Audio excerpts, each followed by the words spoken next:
¡Qué agonía tan insoportable!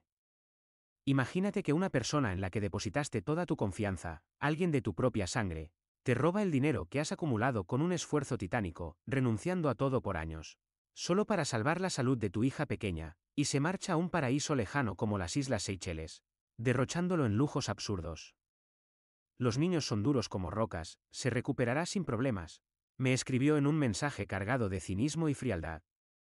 Pero su aventura soñada se transformó en un infierno personal que la obligó a enfrentar las consecuencias de su traición de la manera más dura posible. Me llamo Javier, y esta es la narración detallada y desgarradora de cómo mi vida se derrumbó por completo a causa de alguien que consideraba parte de mi familia extendida, mi prima Renata. Todo inició hace 8 largos años, cuando mi hija Sofía entró en este mundo. Ese día, que debería haber sido un estallido de felicidad pura e incontrolable, un momento mágico para mi esposa Laura y para mí, se convirtió en una pesadilla que nos dejó congelados en el tiempo. Sofía nació con una anomalía congénita en las rodillas, conocida como genuvalgo bilateral severo, según nos informaron los médicos especialistas en ortopedia pediátrica. Sus piernitas se curvaban hacia adentro de forma anormal, causando desalineación en las articulaciones, y si no se corregía a tiempo mediante terapias físicas exhaustivas, aparatos ortopédicos y múltiples cirugías reconstructivas, podría enfrentar una vida llena de cojeras crónicas, dolores intensos que la limitarían en cada paso, y complicaciones secundarias como artritis prematura o problemas de espalda.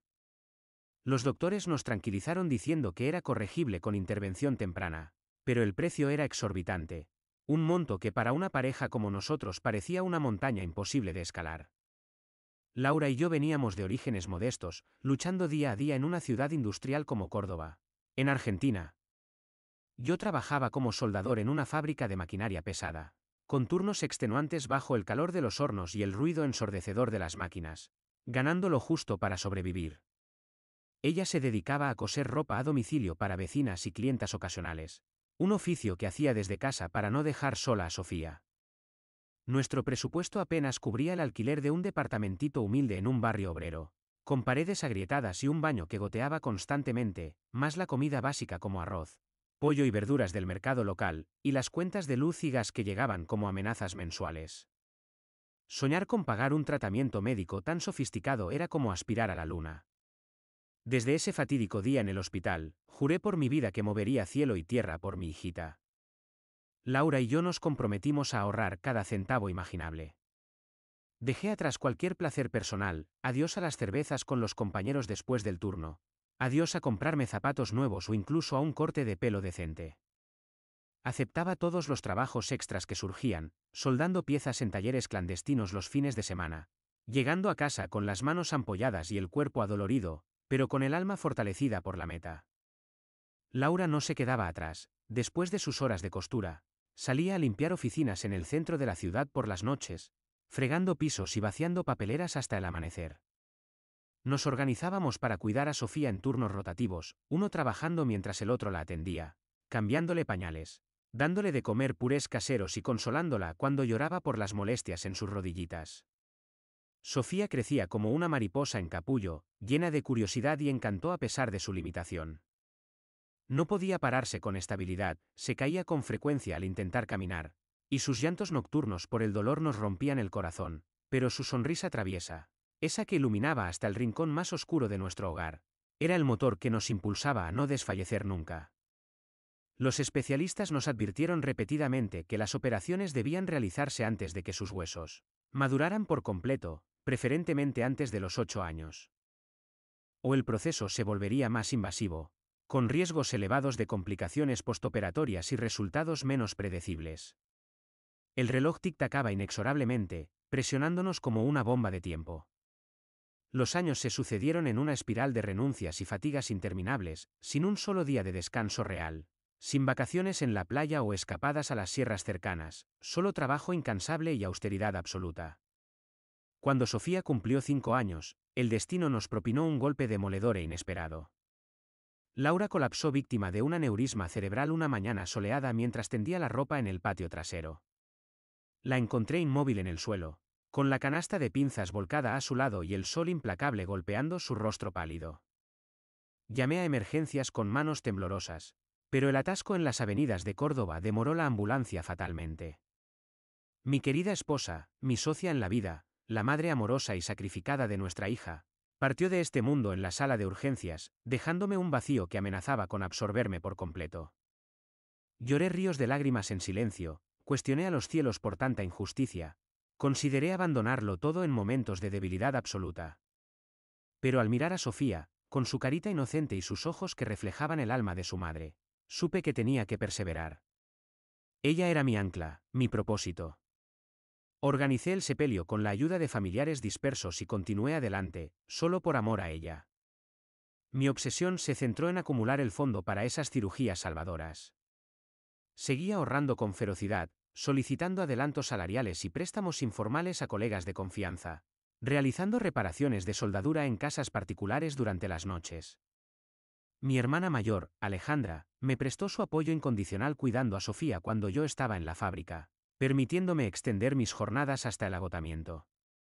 Gota a gota, peso a peso, el ahorro creció contra todo pronóstico. Tras 8 años de penurias ininterrumpidas, cuando Sofía alcanzó los 8 años, había reunido $70.000. No fue un paseo, hubo épocas en que comíamos solo pan y mate para no tocar el dinero, noches en vela contando monedas, pero lo conseguí. Estaba listo para agendar las intervenciones que le otorgarían a mi hija la libertad de movimiento que tanto merecía. Fue en ese preciso momento cuando Renata apareció en escena como un vendaval destructivo e impredecible. Renata es mi prima, hija de una tía lejana que residía en las afueras de la ciudad, en un pueblo rural olvidado.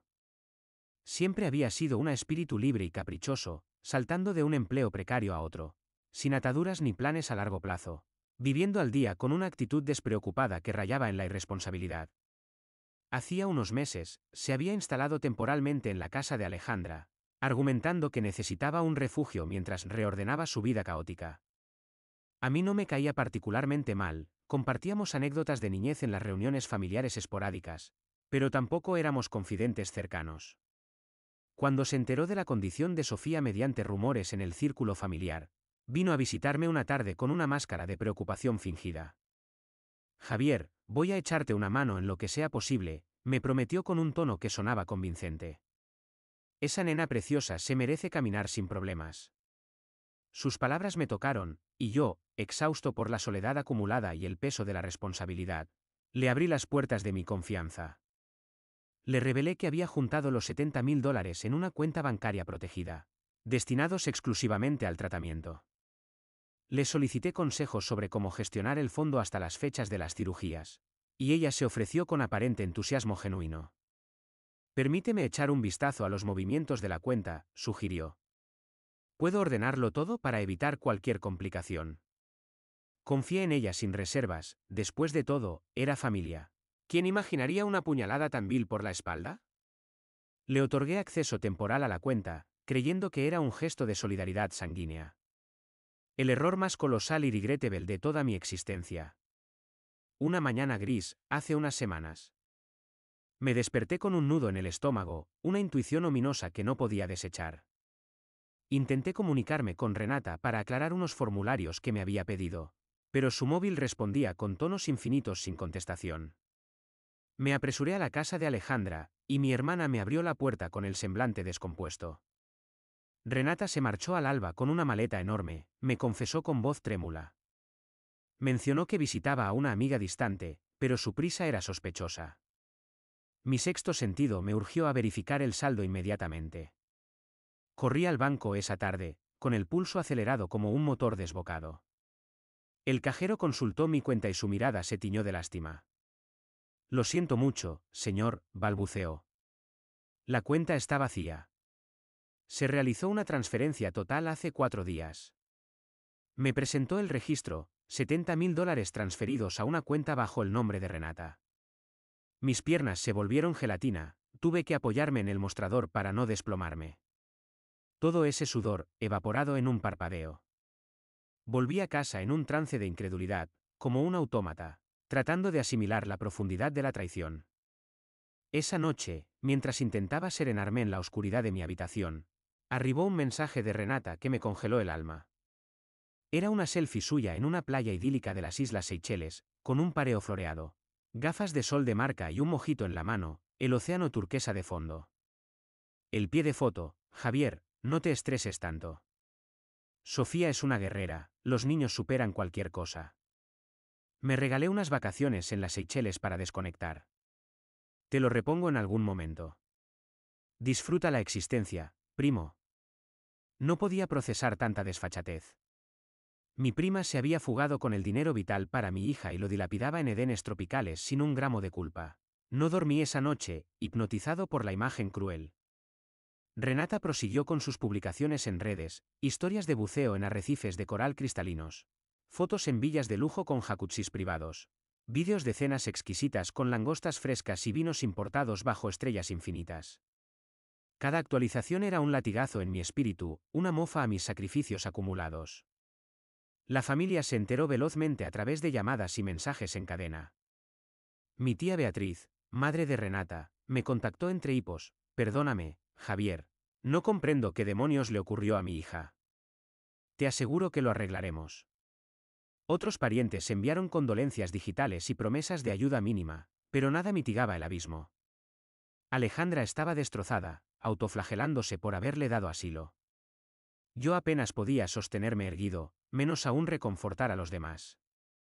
Al día siguiente, Renata posteó un vídeo, paseando por una laguna de aguas esmeralda, con cocoteros inclinados y una risa falsa.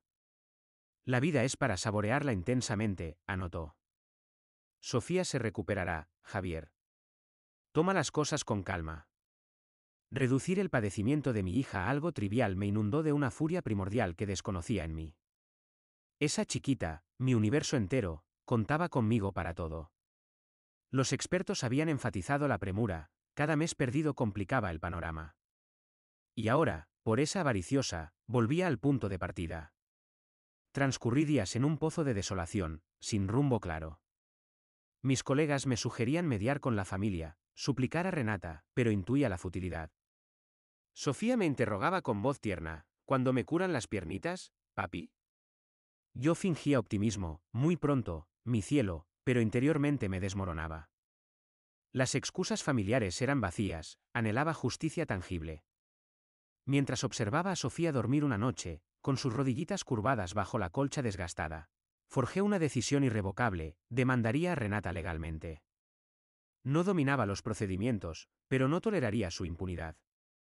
Ella podía holgazanear en las Seychelles malgastando lo ajeno, pero yo combatiría con todo mi ser por equidad, por Sofía, por cada gota de sudor perdida.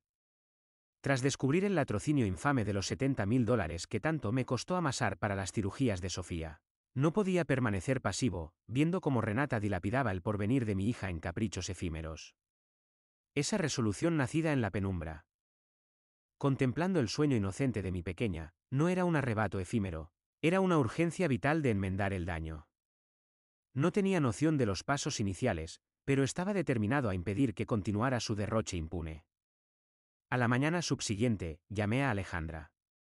Compartía mi ruina emocional, y al escuchar mi estrategia, afirmó: Javier, procedamos con lo que haga falta. Renata no se librará. Nos congregamos en su living para delinear un plan. Sin pericia jurídica, sabíamos que las evidencias eran primordiales. Alejandra encendió su computadora antigua y comenzamos la recopilación. Lo más flagrante eran las publicaciones de Renata en plataformas sociales. Desde su arribo a las Seychelles, inundaba con contenido ostentoso. Selfies en playas vírgenes con puestas de sol épicas, vídeos de safaris acuáticos con delfines, historias de tratamientos en spas con aceites exóticos y vistas panorámicas. Cada entrada era un agravio, pero también un arsenal probatorio. Alejandra generó una carpeta virtual y descargó exhaustivamente capturas con timestamps, descripciones y ubicaciones. Esto evidencia un dispendio súbito e inexplicable, observó. Sabemos que antes vivía al límite, sin ahorros. Seguidamente, examinamos nuestros intercambios previos. Antes del hurto, le había enviado textos confiados: gracias por asistir con la cuenta, verifica que esté lista para la revisión de Sofía. Respondía ambiguamente: relájate, lo controlo. Posthurto, el mensaje atroz desde las Seychelles: Javier, no te estreses tanto. Sofía es una guerrera, los niños superan cualquier cosa. Me regalé unas vacaciones en las Seychelles para desconectar. Te lo repongo en algún momento. Imprimimos cada diálogo, archivándolos con las capturas. Requeríamos robustez adicional, así que regresé al banco por un extracto minucioso. El empleado suministró un informe preciso, fecha, hora, monto y beneficiaria Renata. Su descaro era asombroso, no ocultó nada. Alejandra propuso testigos. Recordamos a una vecina suya, Luisa, que presenció la partida de Renata. La visitamos, sí, la vi al amanecer con esa maleta pesada, confirmó. Parecía ansiosa, dijo que iba a una amiga remota, sin más. Le rogamos que lo documentara y firmara, lo hizo gustosa. Otro eslabón en la cadena. Con ese repertorio, nos sentimos preparados para la policía. Acudimos a la seccional un miércoles lluvioso, carpeta bajo el brazo. Un oficial indiferente nos atendió, más enfocado en su teléfono que en nosotros. Le relaté la epopeya, los años de ahorro para las cirugías de Sofía, el acceso otorgado a Renata, el robo y su ostentación en las Seychelles. Le mostré todo, publicaciones, diálogos, extractos, testimonio de Luisa. Ojeó con desinterés, esto huele a disputa civil, no criminal. Tenía autorización en la cuenta y es pariente, no un atraco armado. Llévelo a un tribunal de conciliación. Me quedé petrificado, ¿conciliación? Robó $70.000 para la salud de mi hija. Se encorvó, complicado con familia. Podemos anotar una queja, pero no garantizo acción. Su apatía me indignó, evitaba el esfuerzo. Alejandra presionó, pero solo nos dio un contacto y nos echó. Salimos abatidos, mas no derrotados. ¿Qué sigue?, preguntó Alejandra. Sin respuesta inmediata.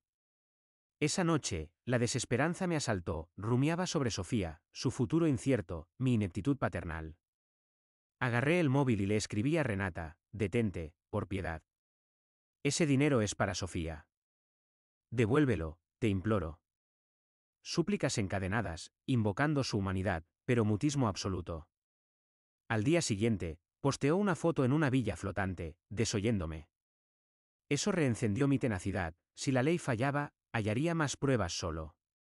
Volví al banco y demandé las filmaciones de vigilancia del día del traslado. El gerente, tocado por mi historia, consintió y me exhibió el footy, Renata ingresando al TIBA, transaccionando, saliendo triunfante. Me proporcionó una copia en USB, es mi límite de ayuda. Irrefutable. Incorporé el expediente médico de Sofía, diagnóstico exhaustivo, presupuestos, urgencia médica. Eso validaba el destino exclusivo del fondo. Alejandra y yo vigilamos sus redes, archivando cada novedad como prueba de dilapidación. Con ese expediente formidable. Contacté a un letrado sugerido por un compañero, esto trasciende conciliaciones. Con estas evidencias, demandemos civilmente con vigor. Fijamos el juicio para un mes posterior. Ignoraba si recobraría el dinero oportunamente, pero estaba en batalla. Renata podía simular indiferencia, pero pronto confrontaría la verdad judicial. Habían pasado 10 días desde que establecí la fecha del juicio contra Renata. Ese intervalo fue un vaivén de nervios y optimismo, por una parte, fe en las pruebas amasadas, el vídeo bancario, las publicaciones lujuriosas, los extractos, todo lo recolectado con Alejandra, por otra, el tormento por Sofía, cuyo tratamiento se posponía peligrosamente. Me interrogaba con voz dulce, ¿cuándo me operan las rodillitas, papi? En breve, mi vida, respondía, disimulando mi angustia. Entonces, una tarde tormentosa, mi tía Dolores, madre de Renata, me llamó con voz entrecortada, Javier, debemos charlar con urgencia. Sobre Renata y el proceso. ¿Vienes a casa? No apetecía, cansado de disculpas huecas, pero su súplica me persuadió. Llamé a Alejandra, acompáñame. No lo afronto solo. Esa noche, arribamos a la morada de mis tíos, donde esperaba el núcleo familiar, Dolores, mi tío Esteban, primos diversos. El ambiente era opresivo, saturado de remordimiento. Me senté, y Dolores inició, Javier, comprendemos la atrocidad de Renata. No hay excusa. Esteban, taciturno habitual, agregó, la adoramos, pero su conducta es inexcusable. Deseamos enmendar. Extrajeron un sobre grueso, lo abrí, hallando $18.000 en billetes. ¿Esto qué es?, inquirí perplejo. Dolores inhaló profundo, un anticipo. Reunimos lo posible velozmente. Suplícote que pauses el juicio. Renata es joven, 27 años, una sentencia la aniquilaría. Esteban la respaldó, no queremos que Sofía sufra. Obligaremos a Renata a restituir, pero como clan. Ese monto era un alivio inesperado, no los 70.000, pero un progreso concreto. Miré a Alejandra, quien arrugó la frente pero me cedió la elección. Observé a Dolores y Esteban, sus rostros marcados por el sufrimiento. Rememoré infancias compartidas, risas en fiestas patronales. No buscaba pulverizar la familia, pero tampoco absolver. Acepto y detengo provisionalmente, cedí. Pero hasta la fecha inicial para el saldo restante. Si fallan, reanudo. Dolores sollozó, gracias, Javier. Cumpliremos. 4 días después, Renata retornó de las Seychelles. Alejandra me notificó, llegó a lo de los tíos. No parecen complacidos. Evité el encuentro, postergué la confrontación. Pero supe por Dolores que la recepción fue tormentosa, alaridos prolongados, reproches por traicionar el lazo sanguíneo, egoísmo que casi arrasa con Sofía. Alejandra escuchó a Esteban, abandona esta casa. No te albergamos tras esto. La compelieron a laborar, la condujeron a una ferretería de un conocido, decretando que cada ingreso iría a mí. Renata se opuso, lo restituiré a mi ritmo, pero no transigieron.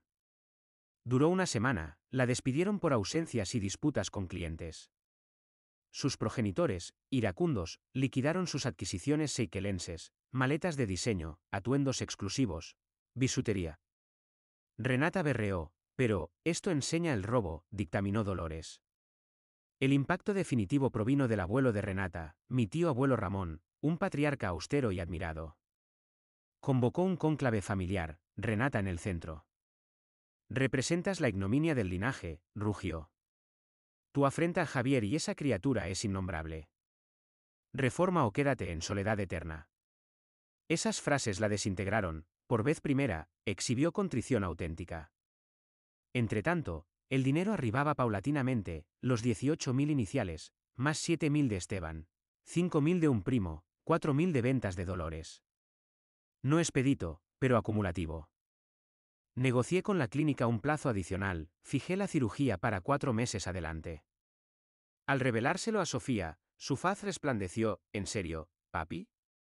En serio, la estrujé, emociones desbordadas. Un día, chequeando finanzas con Alejandra, llegó un texto de Renata, Javier, lamento infinitamente. No debí. Transferí el remanente esta mañana. Completaba los 70.000. No repliqué, mi prioridad era Sofía. El clan mutó, Renata, marginada, laborando intermitentemente. Despojada de estima. Alejandra notaba su mutismo pensativo. No compadecía, cosechó su siembra. La cirugía de Sofía fue impecable, sus rodillas iniciaron la realineación, con rehabilitación pendiente, pero los galenos auguraron andar normal. Verla avanzar sin quejas fue mi triunfo máximo. La moraleja fue diáfana, el narcisismo de Renata le costó el afecto familiar, sus extravagancias, su autonomía. Mi constancia rescató el mañana de mi hija. No fue liviano, pero cada contienda mereció el esfuerzo. Ahora, al contemplarla corretear gozosa, confirmo que opté correctamente. Eso trasciende todo.